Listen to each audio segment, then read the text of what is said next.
안녕하세요. 우리가 지난 동영상에서 17단원에 대한 복습을 해 보았습니다. 그래서 이번 동영상에서는 18단원과 관련한 내용을 새로 공부를 시작을 해 보도록 하겠습니다.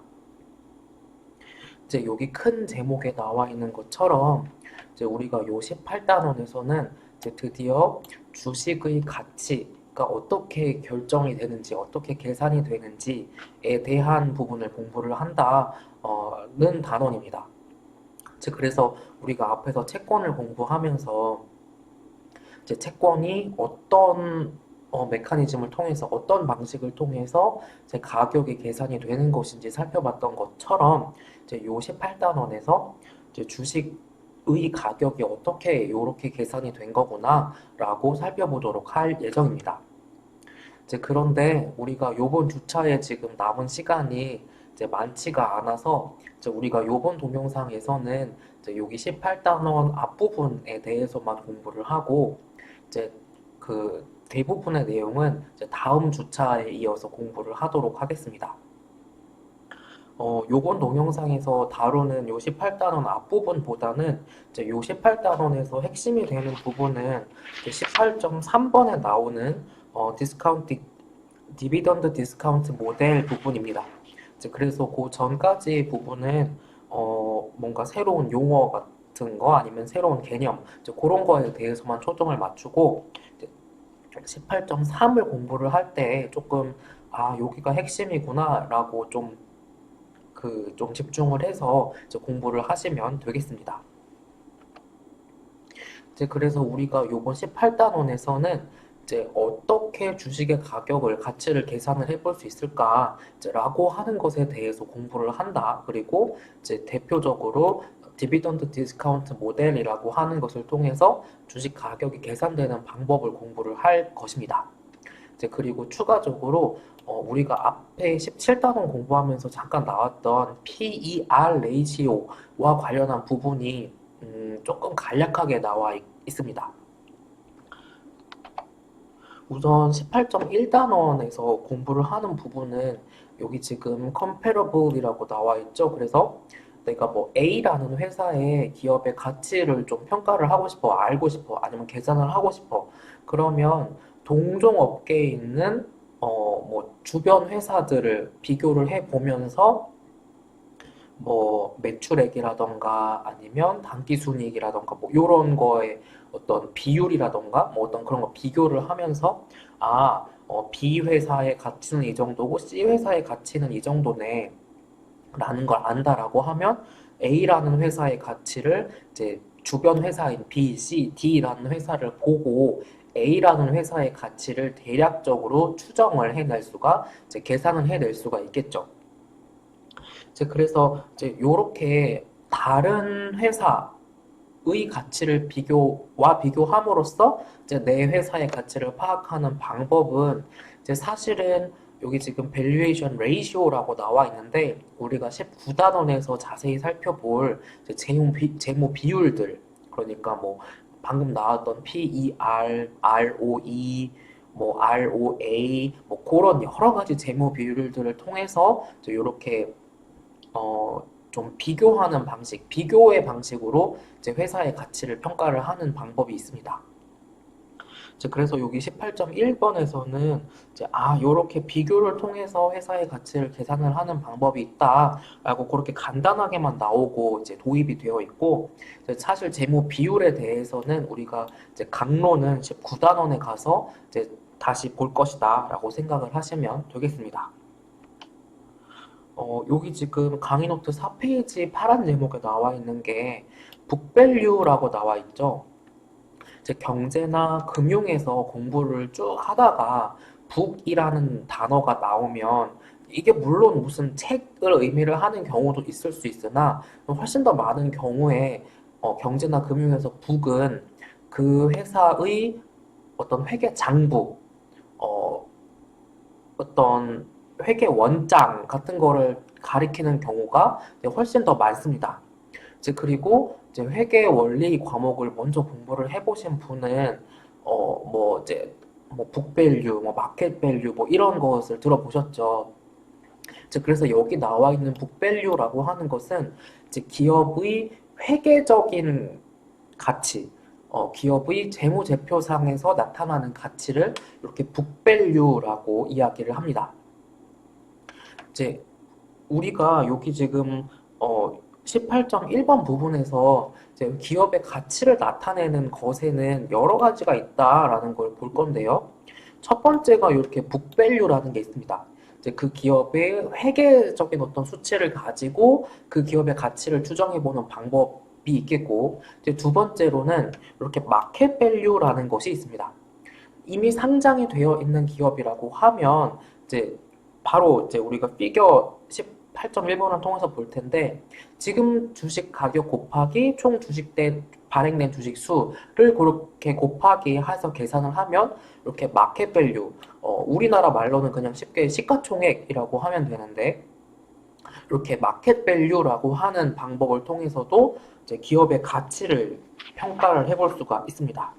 이제 그리고 뭐가 있는지만 먼저 살펴보면 이제 여기 세 번째 나오는 것처럼 liquidation value라고 하는 것이 있습니다.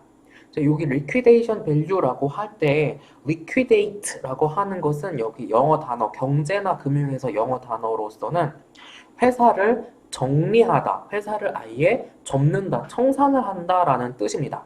이제 그래서 여기 liquidation value는 이제 회사가 경영 상황이 안 좋아져서 이제 그동안 직원들한테 밀렸던 월급 다 주고, 뭐, 가지고 있던 땅, 공장, 설비 같은 거 다 팔아가지고 다 현금화를 한 다음에 밀린 세금 내고, 직원들 월급 밀린 거 주고, 뭐, 채권에 이자 못 갚은 거 갚고, 그다음에 채권에 원금 갚고, 이제 그러고 또 남는 게 있으면, 이제 주주들이 그 가진 주식 수에 비례해서 그 남아있는 현금을 가져가게 되죠. 그래서 그렇게 회사를 청산을 한다, 회사를 이제 접는다, 정리를 한다. 그러면 이 회사에 있는 모든 어떤 자산이나 그런 거를 다 현금화를 하면 도대체 얼마일까라고 하는 가치가 요 리퀴데이션 밸류입니다. 그리고 여기 replacement cost라고 하는 것은 그냥 여기 cost라고 나오긴 했는데 그냥 replacement value라고 생각을 하셔도 됩니다. replacement라고 하는 거는 replace가 뭐뭐를 대체하다라는 뜻이잖아요. 그래서 요 replacement value라고 하는 거는 지금 뭐 A라는 회사가 있어. 그러면 이 A라는 회사를 만약에 똑같이 이 A라는 회사를 지금 만들어 또 내가 새롭게 만든다고 하자. 자, 그러면 지금 이 A라는 회사와 똑같은 회사를 하나 더 만들려면 얼마의 비용이 들어가지? 라고 하는 방식으로 기업의 가치를 따져보는 방식이 이제 replacement cost입니다.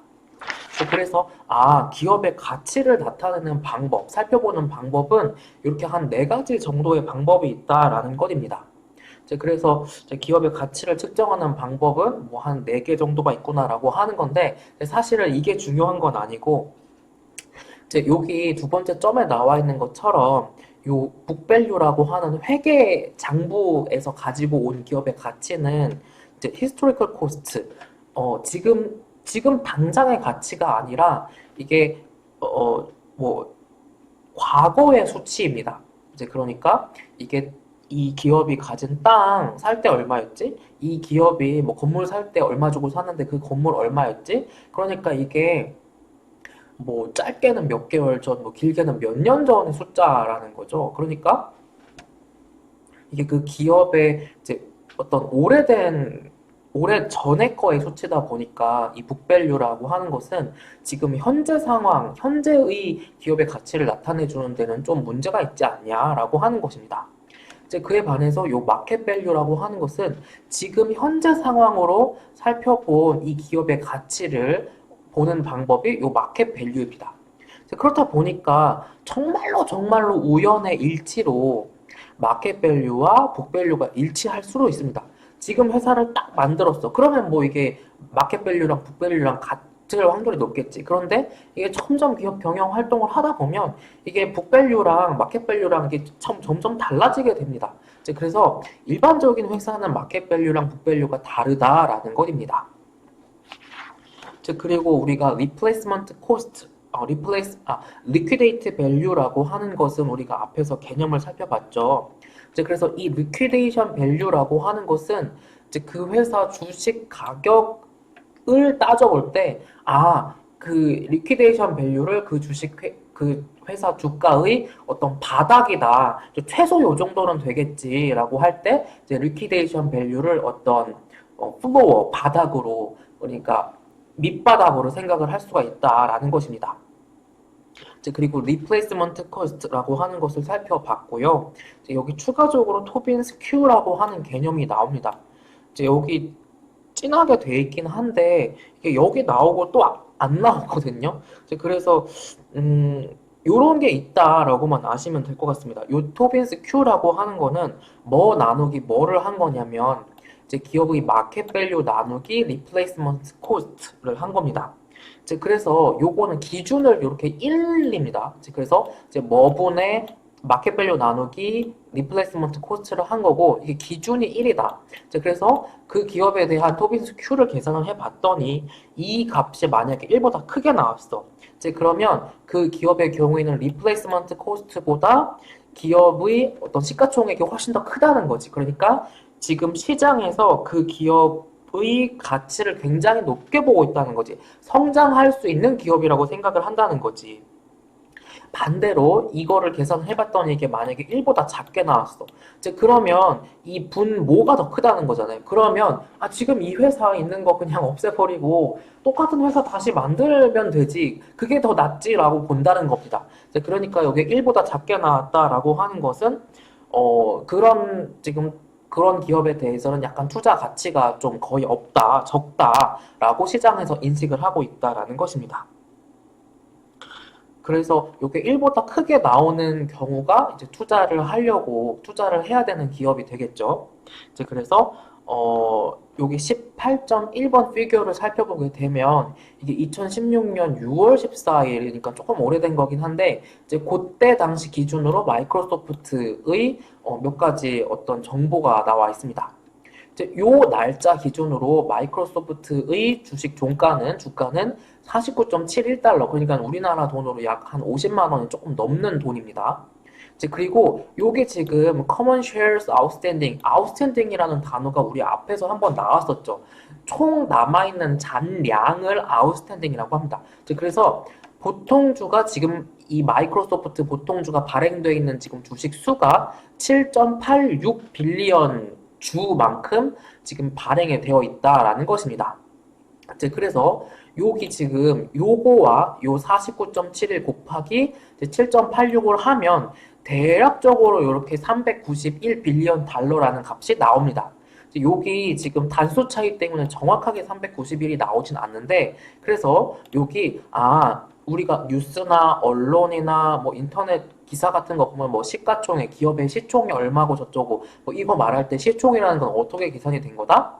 한 주의 주식 가격 곱하기 이 회사가 지금 총 발행한 주식 수를 곱하면 이렇게 마켓 캡, 시가총액이라는 게 계산이 되는구나 라고 하는 것입니다. 그리고 우리가 넘어가서 이제 이 부분에 대해서 지금 살펴보도록 할게요. 여기 지금 나와 있는 여러 가지 뭐 이렇게 밸류에이션 지표들이 있습니다. 그래서 여기 지금 프라이스는 주가를 집어넣는 거고, earning은 한 주당으로 나눈 기업의 단기 순이익을 이렇게 earning으로 표시를 했습니다. 그래서 요거를 계산을 해본 것이 17.2다라고 하는 거고, 여기 두 번째 나와 있는 것은 한 주식 가격 나누기 그 회사의 지금 회계상의 자산 가치를 주식수로 나눈 것을 이렇게 북이라고 표현을 했습니다. 그래서 그 프라이스 나누기, 주식 나누기, 한 주 가격 나누기 북을 하면 이렇게 5.3이라는 값이 나왔다라고 합니다. 그런데 여기 지금 이렇게 마이크로소프트의 프라이스 나누기 어닝, 프라이스 나누기 북 값이 나와 있는 거고, 요거를 마이크로소프트가 속해 있는 뭐 ICT 산업, IT 산업의 인더스트리 평균, 그러니까 산업의 평균을 보면 마이크로소프트보다 지금 훨씬 높아요. 29.1, 8.7. 그래서 지금 마이크로소프트는 동종 산업 평균보다 지금 이제 프라이스 어닝도 지금 낮은 값이고 프라이스 북도 낮습니다. 그러니까 지금 우선 이와 같은 현상을 보고 첫 번째, 마이크로소프트의 프라이스 나누기 어닝도 산업평균보다 낮고 프라이스 나누기 북도 산업평균보다 낮구나. 그러면은 첫 번째, 이거 지금 시장에서 마이크로소프트 주식이 저평가되고 있네 라고 해석을 할 수도 있고요.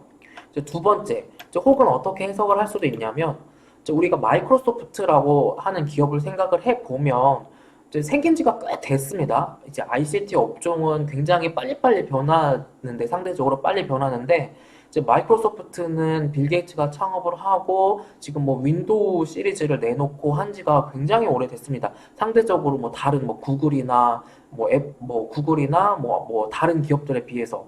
이제 그래서 우리가 앞에 17단원 끝부분에서 봤던 것처럼 이제 S커브 상에서 지금 마이크로소프트는 다소 이제 머추얼 스테이지, 그러니까 어떤 쇠퇴는 아닌 것 같긴 한데 이제 쇠퇴의 거의 직전에 있는, 지금 거의 이미 이제 성장할 대로 성장한 기업이라서 이게 동종업계 평균보다 이렇게 어떤 이런 재무 비율들의 수치가 낮게 나오고 있구나라고도 해석을 해볼 수가 있겠습니다.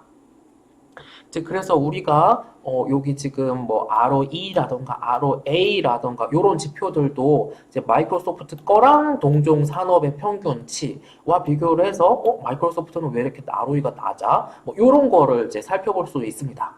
그래서 이러한 나와 있는 여기 지금 재무 비율들을 가지고 이제 지금 마이크로소프트라는 기업에 대해서 지금 기업 가치가 좀 이제 낮은 것 같은데 뭐 이런 식으로 평가를 해볼 수가 있다라는 것이죠. 이제 그래서 이러한 재무 비율들을 통해서 다른 기업 아니면 산업의 평균하고 이제 어떤 비교하려고 하는 기업을 비교를 해보는 방법이 있다라는 거고, 이제 여기 나와 있는 어떤 재무 비율들에 대해서는 이제 다시 한번 말씀드리면 우리가 19단원에서 다시 자세하게 하나씩 보도록 하겠습니다. 지금 우리가 동영상 시간이 초과가 되고 있습니다. 그래서 지금 우리가 이렇게 18.1번 부분까지만 요 동영상에서 공부를 하고 이제 우리가 나머지 부분은 다음 주차에 또 이어서 보도록 하겠습니다.